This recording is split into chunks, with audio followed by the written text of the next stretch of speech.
कल आपके सामने कुछ विचार रखे थे योग्यता और निमित्त को लेकर के। वस्तुतः ज्ञान होने के उपरांत भी ज्ञान का सदुपयोग होना और कठिन हो जाता है। एक तो ये है कि जब तक ज्ञानावरणी कर्म का तीव्र उदय चलता है तब तक ज्ञान प्राप्त नहीं होता, किंतु आपको गौर करना है ज्ञान को आवरणित करने वाले कितने कर्म होते हैं। नया विषय हो सकता है किंतु नया नहीं है। मुख्य रूप से तो ज्ञानावरणी कर्म के उदय से ज्ञान आवरणित होता है, ये तो तय है, किंतु ज्ञानावरणी कर्म का क्षोभम होने के उपरांत भी वह ज्ञान आवरणित रह सकता है। वह किससे आवरणित होता है? वह मोह से आवरणित होता है।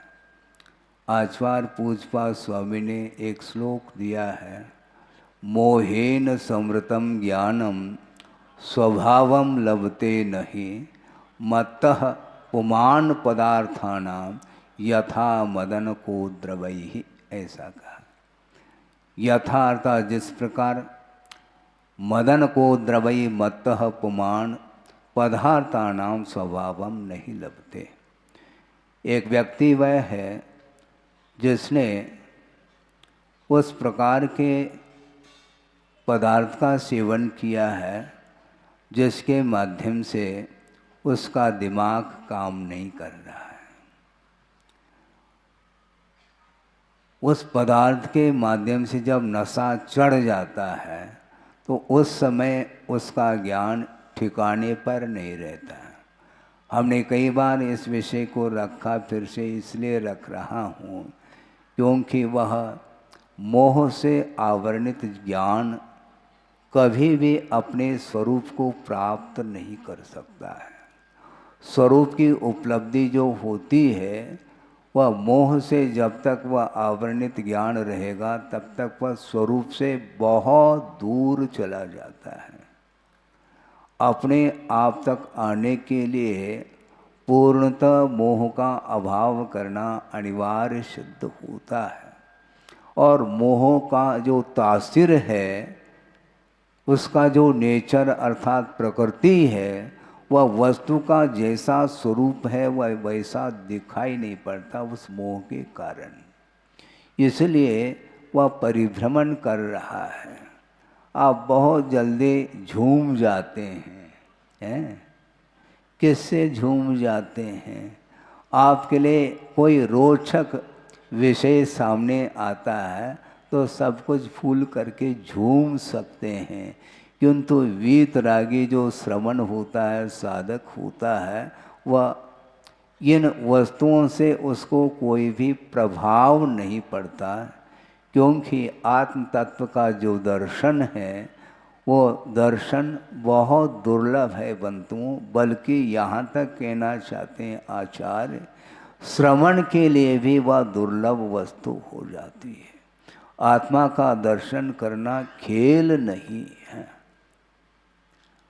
ज्ञान के पास जानने की क्षमता है, किंतु जिस प्रकार वह सूर्य है आसमान में उदित हुआ है और सूर्य के प्रकाश के माध्यम से पूरी पूरी धरती प्रकाशित हो जाती है, प्रत्येक वस्तु प्रकाशित हो जाते हैं, किंतु वह सूर्य उदित तो हुआ है किंतु चारों ओर सूर्य का प्रकाश क्यों नहीं फैल पा रहा है? बादल छाए हैं चारों ओर आसमान में और उन बादलों के कारण ही वह सूर्य प्रकाश बाहर आ नहीं पा रहा है। उसी प्रकार ऐसी कोई अपूर्व शक्ति है, कार्मिक शक्ति, जिसके कारण केवल ज्ञान लुप्त हो चुका है। केवल ज्ञान की किरणें फूट नहीं पाती, क्योंकि केवल ज्ञानावरणी कर्म का उदय चल रहा है और उसके कारण वह ज्ञान लुप्त हो चुका है। आपके पास जो भी ज्ञान है वह इंद्रियजन्य ज्ञान माना जाता है। सीमित वस्तु को ही वह अपनी बुद्धि का विषय बनाता है। हम ये पूछना चाहते हैं, आपके पास ज्ञान है किंतु आपकी पीठ पर एक मक्खी बैठी है मान लो, उसका ज्ञान होता है आपको? है? होता है? नहीं होता है। हमने कहा है इसलिए होता है ऐसा कह रहे हैं आप, किंतु आपके पीठ के पीछे आकर के मान लो एक बिच्छू बैठा है, आपको ध्यान नहीं है, वह ज्ञान का विषय नहीं बन रहा है आपके लिए, क्योंकि जो फ्रंट सामने जो वस्तु दिखाई देती है उसी का ज्ञान होता है। आपके पास नेत्र कितने हैं? 2 हैं, किंतु दोनों नेत्रों का उपयोग एक साथ संभव नहीं। पूर्व और पश्चिम को देखना है, दोनों दिशाओं का दर्शन एक साथ संभव है, क्योंकि 2 नेत्र हैं आपके पास। आजू और बाजू दोनों तरफ कोई वस्तु विद्यमान है, वो उसको जानना चाहते हैं तो वह दोनों आँखों के माध्यम से आजू बाजू का ज्ञान नहीं हो सकता। इसी को बोलते हैं छद्मस्त का ज्ञान है। और उसमें भी मोह से आवरणित होने के कारण वह अपने आप का वह अनुभव नहीं कर पा रहा, मेरा स्वरूप क्या है। एक प्रसंग आपके सामने रख रहा हूँ, एक रूपक के रूप में वह कारिका आपके सामने दी जा रही है। वस्तुतः क्या स्वरूप है पदार्थ का और किधर दृष्टि जा रही है संसारी प्राणी। रात्रिर गमिष्यति, आप सुन रहे हैं? गौर से सुनिएगा। हाँ, भजन तो गौर से सुनते हैं, लेकिन सिद्धांत को सुनने के लिए बहुत पिन ड्रॉप साइलेंस की आवश्यकता पड़ती है। कि रात्रिर गमिष्यति भविष्यति सुप्रभातम, रात्रिर गमिष्यति भविष्यति सुप्रभातम, भास्वान उदेष्यति हसिष्यति पंकजश्री, एवं विचिन्तयति कोशगतद्विरेफ, हा हंत हंत नलिनीम गज उज्जहार। आप सोचिए इसमें क्या भाव रखा है कविकार ने, सोचो विचार करो। द्विरेफ, 2 रेफ, अर्थात रेफ आप जानते हैं, जैसे मान लो धर्म शब्द है, धर्म शब्द में ऊपर वह रेफ माना जाता है, उसी रेफ की भांति उसके 2 मूंछ है। द्विरेफ अर्थात भ्रमर का वह नाम माना जाता है। वह भ्रमर चिंतन कर रहा, हालांकि वह भ्रमर चौरेंद्रीय जीव है, उसके पास माइंड नहीं है। इसके उपरांत भी रूपक बनाया गया है कि वह भ्रमर सोच रहा है, कहाँ पर सोच रहा है और क्या सोच रहा है। क्या सोचता है? रात्रिर्गमिष्यति, रात व्यतीत होगी, और भविष्यति सुप्रभातम, प्रभात होगा, और उदेष्यति भास्वान, सूर्य उदित होगा, और पंकजश्री हसिष्यति, वह कमल खिलेगी। इस प्रकार वह भ्रमर कहाँ पर बैठा बैठा सोच रहा है। कोशगतः, उस कमल के भीतर बैठ करके वह सोच रहा है। भ्रमर कमल के भीतर बैठ करके चिंतन कर रहा है, भविष्य की चिंता चल रही है। रात व्यतीत होगी, प्रभात होगा, सूर्य उदित होगा और कमल खिलेगी, और मैं उसका पराग का सेवन करूँगा। हाँ, भविष्यति करूँगा, कर नहीं रहा है। और इतने में हा हंत हंत नलिनीम गज उज्जहार, वह सरोवर में कमल है और उस कमल में वह भ्रमर बंद है और वह सोच रहा है, और इतने में ही वह एक सरोवर में हाथी प्रवेश कर चुका है और वह साबुत उस कमल को अपना कवल बना लेता है। कमल को कवल बना लिया है और वह उस हाथी के पेट में कमल गया है भ्रमर के साथ। सोचिए, हम उस कर लेंगे भविष्य में। यह दृष्टांत जो दिया है हम और आपके लिए दिया, ये ध्यान रखो। मैं कर लूँगा आत्मा का कल्याण। कब कर लूँगा? अभी महाराज, अभी तो खाने पीने के दिन हैं। अच्छा, दिन को भी खाना चाहो तुम? खाने पीने के दिन का अर्थ है महाराज अभी तो भोग भोगने का यह समय है, विलासता का समय है। पुण्य कर्म के उदय से संचित जो पुण्य उदय में आया है उसके फल को भोगने का यह अवसर है, मौका है। यह मौका मैं चूक जाऊं तो भविष्य में वह सामग्री मिलेगी क्या नहीं मिलेगी, यह चिंतन है संसारी प्राणी का, और उतने में वह सब समाप्त हो सकता है। जन्म की तारीख निश्चित हो सकती है कथनचित, किंतु मृत्यु का वह समय, वह तिथि निर्धारित नहीं है। कभी भी वह मृत्यु मरण सामने आ सकता है। मृत्यु आने के पहले कुछ कर लो। मैं कर लूँगा, क्या कर लोगे? मैं बाद में दे दूँगा महाराज दान है। अभी दान के भाव है, दे दो तो और ज़्यादा अच्छा है। भविष्य को किसने जाना है मुझे बताओ? है? भविष्य में, भविष्य के गोद में क्या छुपा है, किसी का भी वह विषय बुद्धि का नहीं बन सकता। मात्र केवली भगवान जानते हैं कि किस जीव का किस निमित्त से कहाँ पर और कब अवसान होगा, किस तरह से होगा, वह किसी का भी विषय नहीं बन सकता। इसलिए आपको गौर करना चाहिए। बहुत खा लिया, बहुत पी लिया, बहुत विषयों का उपभोग कर लिया, किंतु विषयों का उपभोग जो होता है वह राग के साथ होता है। मोह के बिना पंचेंद्र के विषयों का उपभोग संभव ही नहीं है। इसलिए आत्मा का दर्शन नहीं हो सकता। यहाँ तक कहना चाहते हैं कुंद कुंद स्वामी, वह आत्मा का दर्शन श्रवण के लिए भी वह बहुत दुर्लभ चीज है। वो क्या कहना चाहते हैं? परमाणु मात्र भी पर वस्तु के प्रति राग यदि विद्यमान है तो वह आत्मा का दर्शन, आत्मा का संवेदन उसको नहीं हो सकता। सर्वागम धर अपि आत्मानम न जानाति, इस प्रकार कुंद कुंद का कहना है।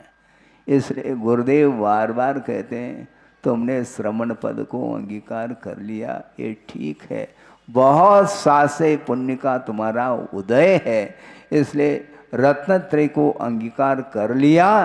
किंतु उनका ये कहना है जल्दी से जल्दी आपका उपयोग ध्यान की ओर होना चाहिए। ज्ञान के माध्यम से मुक्ति नहीं मिलती, किंतु ज्ञान जब एकाग्र हो जाता है किसी वस्तु में बिना राग के, उस ध्यान के माध्यम से ही वह केवल ज्ञान प्रकट होने वाला है। हम और आपका ज्ञान वह स्थिर नहीं है, एकाग्र नहीं है। वह आपका ज्ञान परिस्पंदित है। आपने दीपक जलाया है और दीपक की लो हवा के कारण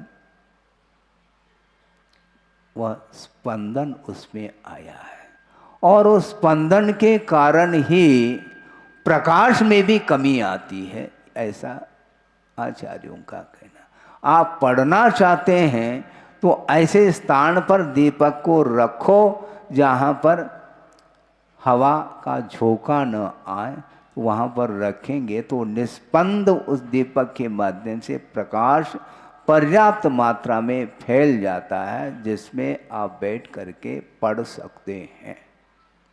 और एक और विशेष बात उन्होंने कही थी, जब दीपक की लो एकदम निस्पंद रह जाती है तो उसके माध्यम से ही वह ज्वलनशीलता भी उसमें आती है। अग्नि ईंधन को जलाती है, किंतु वह जब अग्नि स्पंदन से रहित हो, बहुत जल्दी वह वस्तु जल जाती। उसी प्रकार ज्ञान यदि निस्पंद रह जाता है तो वह ध्यान का रूप ले लेता है, और ध्यान रूपी अग्नि के माध्यम से ही मोह को दग्ध किया जा सकता है, और कोई भी उपाय नहीं है। बहुत कठिन काम है। मोह छूटना खेल नहीं। खेल खेल में हम सब कुछ करना चाहते हैं, किंतु आचार्य कहते हैं परमाणु मात्र भी पर वस्तु के प्रति यदि लगाव है, राग है, तो वह आत्मा का दर्शन नहीं कर सकता। सर्वागम धरह अर्थात द्वादशांग का वह पाठी भी क्यों ना हो, तो भी महाराज इतना लंबा चौड़ा ज्ञान लेकर के वो बैठे, वह किस काम का? फिर काम का तो है, क्योंकि उपदेश आदि के माध्यम से विश्व का कल्याण वो कर रहे हैं, श्रुत केवली, किंतु ध्यान करने के लिए द्वादशांग से भी ऊपर उठने की आवश्यकता पड़ती है। बहुत एकाग्रता, यानी धर्मानुराग से भी ऊपर उठना पड़ता है। अभी विषयानुराग से तो ऊपर उठो, धर्मानुराग से आपको ऊपर नहीं उठना है, क्योंकि धर्मानुराग से आप ऊपर उठेंगे तो आपकी भूमिका में ध्यान तो आएगा नहीं। शुक्ल ध्यान तो गृहस्थ अवस्था में संभव नहीं, शुद्धोपयोग संभव नहीं, और शुभोपयोग से भी मान लो हाथ धो लेंगे तो बचेगा क्या? अशुभोपयोग ही बचेगा, और वह अशुभोपयोग संसार के लिए कारण सिद्ध होता है। बहुत कठिन काम है। अनंत बार विषयों का उपभोग किया है, अभी भी वह वंस मोर कहता है। भविष्य की उसकी कोई चिंता ही नहीं। मरना सबको एक दिन, अपनी अपनी बार, ठीक है। इसका अर्थ दूसरे ने अलग लिया था, इसलिए महाराज हम कहते हैं कभी भी मौत हो सकती है, मौत होने के पहले खा लो तो और अच्छा है। तो इस ढंग से वह अर्थ निकालता है उसकी ज्ञान की। वह ज्ञान अलग ही काम कर रहा है, उसको कभी भी मौत हो सकती है, इसलिए तो हम ऋण ले ले करके हम घी को पीना चाहते हैं। ये वाली बात सिद्ध होती, ठीक नहीं है। कभी भी मरण हो सकता है, इसलिए जब तक मरण न हो तब तक जीवन का उपयोग कर लो। एक एक समय बहुमूल्य है, और भविष्य की चिंता में संसारी प्राणी वर्तमान को खो बैठता है। वर्तमान का संवेदन करना खेल नहीं है, इसलिए विश्व को शून्य बनाना पड़ता है। जगत को जिसने शून्य बना लिया, वह बहुत जल्दी अल्पकाल अंतर मुहूर्त नहीं लग सकता, वह केवल ज्ञान को प्राप्त कर सकता है। करे तब की बात है। आपके पास ज्ञान है क्या? नहीं है? हमारे पास कछु ज्ञान नहीं। ज्ञान नहीं है, इसका ज्ञान किसको हुआ मुझे बताओ। आप कह नहीं सकते मेरे पास ज्ञान नहीं है। ज्ञान नहीं है तो ये कैसा ज्ञात हो गया तुम्हें कि मेरे पास ज्ञान नहीं? इतना तो ज्ञान है कि मेरे पास ज्ञान नहीं है, इतना ही पर्याप्त है। समीचीन ज्ञान होना चाहिए, मात्र शास्त्र का पर्याप्त मात्रा में ज्ञान होना हमारे लिए पर्याप्त नहीं है, किंतु स्व और पर का जो भेद विज्ञान है वह हो जाए, वही हमारे लिए मोक्ष मार्ग में सहायक सिद्ध हो सकता है। अन्य बहुत सारी कलाएं हो सकती हैं, उन कलाओं से कोई भी प्रयोजन सिद्ध नहीं होता। वो सारे सारे कलाओं के माध्यम से दुनिया को प्रभावित कर सकते हैं, किंतु आत्मा को प्रभावित करने के लिए सम्यक ज्ञान की आवश्यकता पड़ती है। और सम्यक ज्ञान होने के उपरांत उसका सदुपयोग करता है। चारित्र के क्षेत्र में ज्ञान यदि उपयोग में आ रहा है तो वह ज्ञान सार्थक सिद्ध होता है, अन्यथा एकमात्र वह पुस्तक का ज्ञान माना जाता है। शाब्दिक ज्ञान के माध्यम से कल्याण नहीं होता, किंतु भीतरी जो भेद विज्ञान है उसके माध्यम से होता है। हाँ, उसके माध्यम से होने वाला है। यस्य नास्ति स्वयं प्रज्ञा शास्त्रम तस्य करोति किम, ये प्रश्न है। यस्य नास्ति स्वयं प्रज्ञा शास्त्रम तस्य करोति किम लोचनाभ्याम विहीनस्य दर्पणा किम करिष्यति। जिसके पास देखने के लिए आंख नहीं है और दर्पण किस काम का। हाँ, दर्पण में अपने मुख का दर्शन करना चाहो तो उस मुख के दर्शन के लिए वह एक प्रकार से दर्पण निमित्त होता है, किंतु आपके पास नेत्र नहीं है तो काम किसी भी काम का नहीं। वह दर्पण, दर्पण का अर्थ बहुत अच्छा अर्थ दिया था गुरुदेव ने। दर्प न, यानी जिसके अंदर मद नहीं है उसका नाम दर्पण है। जिसके अंदर अहंकार पल रहा है, गर्व पल रहा है, वह कभी भी आत्मा का दर्शन नहीं कर सकता। इसलिए ज्ञान दर्पण का काम करता है, किंतु यदि वह मोह से आवरणित है तो किसी भी प्रकार से वस्तु का बोध उसे नहीं हो सकता। स्वरूप का बोध करना चाहो तो सब कुछ छोड़ करके मन को, उपयोग को केंद्रित करने की आवश्यकता है। संयत ज्ञान ही केवल ज्ञान को लिए आ सकता है, अन्यथा और कोई भी ज्ञान नहीं है। शास्त्रम तस्य करोति, बहुत सारा ज्ञान हो सकता है लेकिन प्रज्ञा होनी चाहिए।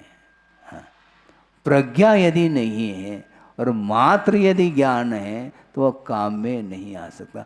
प्रज्ञा का अर्थ एक विशिष्ट ज्ञान का नाम है जिसके माध्यम से विवेक जागृत होता है, और ज्ञान होते हुए भी जिसके अंदर विवेक जागृत नहीं है तो उसके लिए बोध कराना बहुत कठिन सिद्ध होता है। सिद्धांत बहुत कठिन है, बंधुओं ये ध्यान रखो, लेकिन वैरागी के लिए सब कुछ आसान सिद्ध हो सकता है। वैराग्य होना चाहिए। वैराग्य कैसा होगा है? कैसा होगा हमें पूछ रहे हैं। वैराग्य का अर्थ क्या है? राग का अभाव है। आपके पास राग है, और गुरुदेव ने एक बहुत अच्छी बात कही थी, आप आश्चर्यचकित होंगे। आप सभी वीतरागी हैं। महाराज आप क्या कहने चाह रहे हैं, क्या कहने जा रहे हैं? कहीं जा नहीं रहा हूं, कह रहा हूं। आचार्य ये कहना चाहते हैं आप सभी वीतरागी हैं, क्योंकि आत्मा के प्रति आपका राग नहीं है। हाँ, अब बात समझ में आ गई। आत्मा के प्रति आपका कोई रुझान नहीं है, आत्मा के प्रति कोई अनुराग नहीं है, किंतु धन संपदा के प्रति आपका राग है, इसलिए आप वीतरागी हैं। और मैं वस्तुतः रागी हूं, क्योंकि आत्मा के प्रति अपना अनुराग बढ़ रहा है। पंच परमेष्टि के प्रति और शुद्ध आत्म तत्व के प्रति जिसका अनुराग बढ़ रहा है तो वस्तुतः वह रागी सिद्ध होता है, और पंचेंद्र के विषयों के प्रति उसका किंचित मात्र भी राग नहीं रहा, इस अपेक्षा से वह वीतरागी मानी जाती। मतलब आचार्य महाराज कभी कभी इस ढंग से सोचते हैं। देखो, सोचो, आपको भी थोड़ा सा मनोरंजन करने किए बिना वह बात समझ में नहीं आती।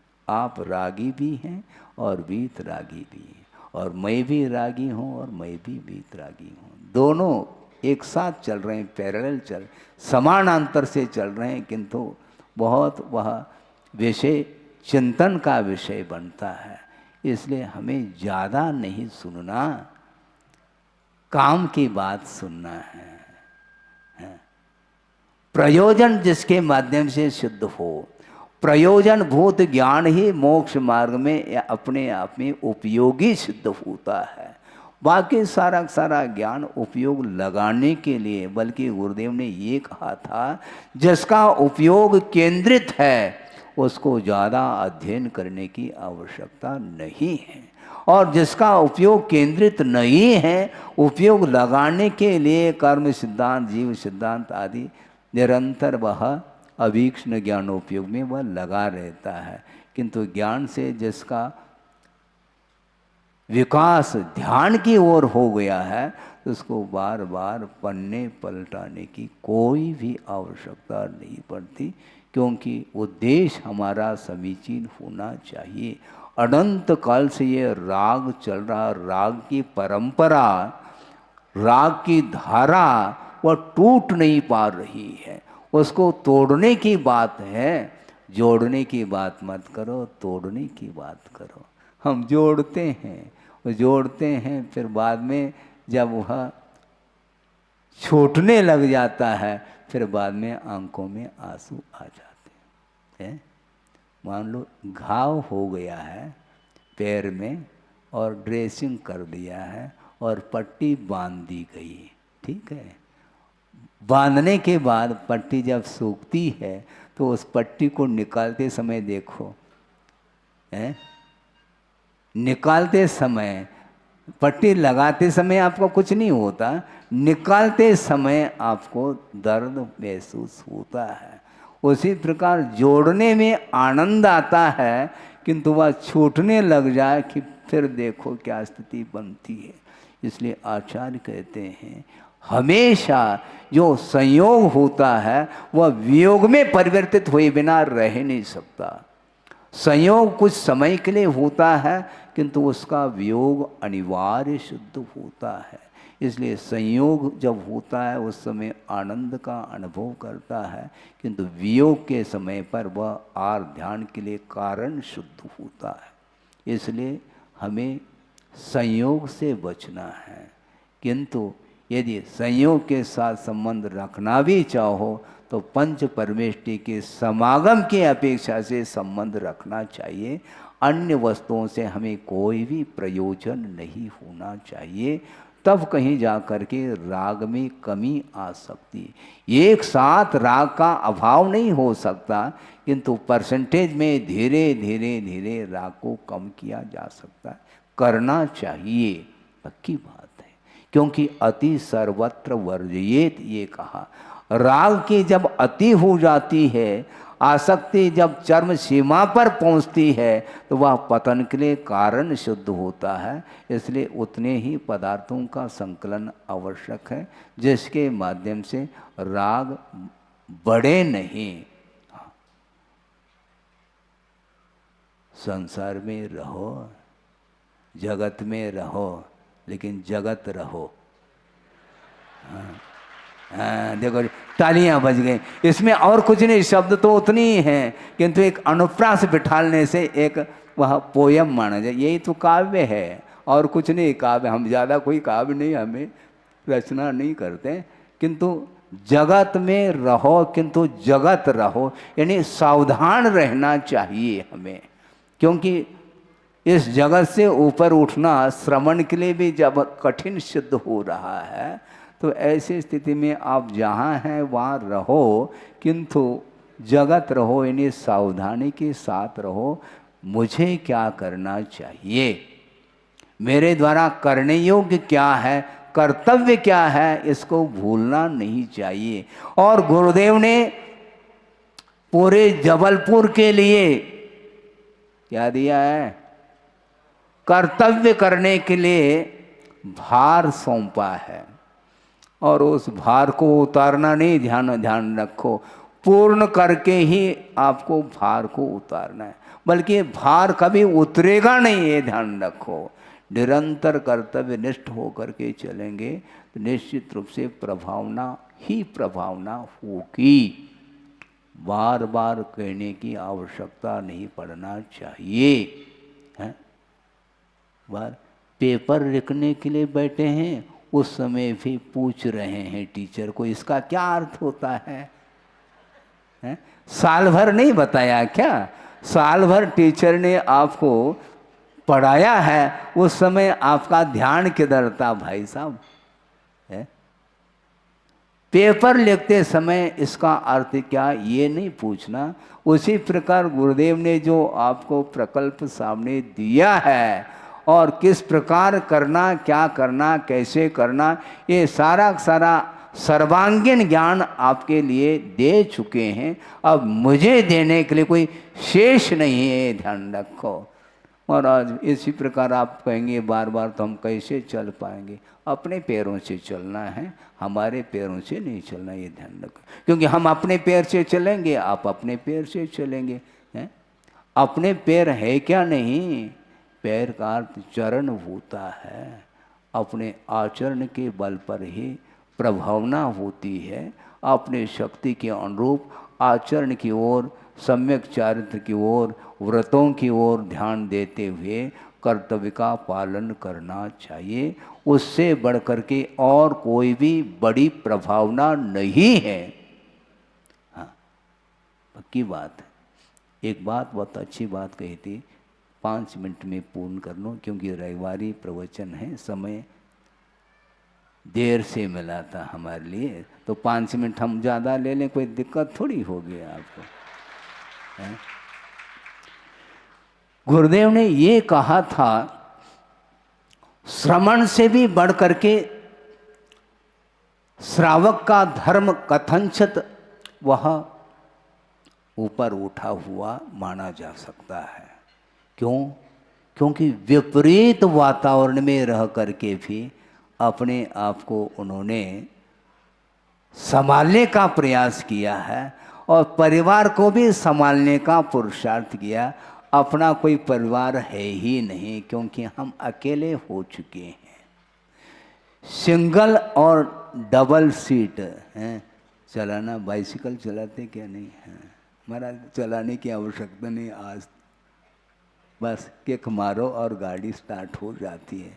हम बाइसिकल का उदाहरण इसलिए दे रहे हैं, वह सीखता है और वह बाइसिकल चलाना आ जाता है तो वह सिंगल सीट अकेला बैठ करके वह चल रहा है, इसमें सुविधा है। किंतु डबल सीट, ट्रिपल सीट ले करके बैलेंस को संभालते हुए चलाना बहुत कठिन होता है।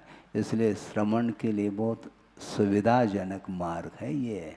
और आपका जो मार्ग है श्रवण के अपेक्षा से उसमें कठिनाई ज़्यादा होती है, क्योंकि वह राग के बीच में बैठा है, इसके उपरांत भी बैलेंस के साथ उसका उपयोग कर रहा है। बिल्कुल सब कुछ सामग्री अपने पास रख रखा है, इसके बाद भी वह संयत है। उसके बिना व्यापार चल ही नहीं सकता। चलता है क्या है? दुकान है, खोल रखा है और गोली बिस्किट तो दिखाई दे रहे हैं, खाता ही चला जाएगा तो बेचेगा क्या वो? है? खाता ही चला जाए तो क्या बेच पाएगा? ऐसा नहीं, वो बहुत अपने आप के मन को कंट्रोल कर रखा है। थोड़ा बहुत कभी एक आध बार वह स्वाद लेता है और दुकान चलाने में उसका मन लगा हुआ है। इसलिए आप जहाँ पर भी रहो, आप हमारे कहने से नहीं रह रहे हैं, अपने रुचि के साथ रह रहे हैं, किंतु रहते हुए भी धर्म को भूलना नहीं चाहिए। क्योंकि धर्म के आलम्बन से ही पुण्य का संचय होता है। साथ से पुण्य का जो संचय होता है वह धर्म की आराधना करने से होता है। किंतु संचित पुण्य का जो उपयोग है उसका बनती कोशिश, उसका सदुपयोग धार्मिक क्षेत्र में हो, उसके माध्यम से वह पुण्य और बढ़ता चला जाता है। पुण्य बढ़ता है, देने से बढ़ता है, लेने से नहीं। दुकान में भले ही ले लो ग्राहक से, किंतु वह धन जो बढ़ेगा वह देने से ही बढ़ेगा। त्याग के बिना पुण्य का संचय संभव नहीं है। जोड़ने से पुण्य का संचय नहीं, किंतु छोड़ने से ही पुण्य का संचय होता है। इसलिए ज़्यादा नहीं कहते हुए इतना ही कहता हूँ कि वह कमल में बंद वह भ्रमर है। भ्रमर क्यों बोल रहा उसको? एक रूढ़ हो चुका है। जो भ्रमण करता है उसका नाम भ्रमर है, और उस भ्रमर के लिए रूढ़ हुआ यह शब्द। वस्तुतः प्रत्येक संसारी प्राणी भ्रमर है, ये मानना चाहिए, क्योंकि पंच परावर्तन जो हो रहा है उसी का नाम परिभ्रमण बोलते हैं। और उस परिभ्रमण से बचना है तो निश्चित रूप से भविष्य की चिंता छोड़ो, और वर्तमान में जीने का जो पुरुषार्थ करता है वही अपने जीवन को सफल बना सकता है। सफल बनाएं इस पवित्र भावना के साथ। अहिंसा परमो धर्म की जय। बोधि समाधि परिणाम शुद्धि स्वात्मोपलब्धि शिव शोक सिद्धि। चिंतामणिम चिंतित वस्तुदाने त्वां बंद मानस्य ममास्तु। परम पूजाचार्य गुरुवर श्री विद्यासागर जी महाराज की।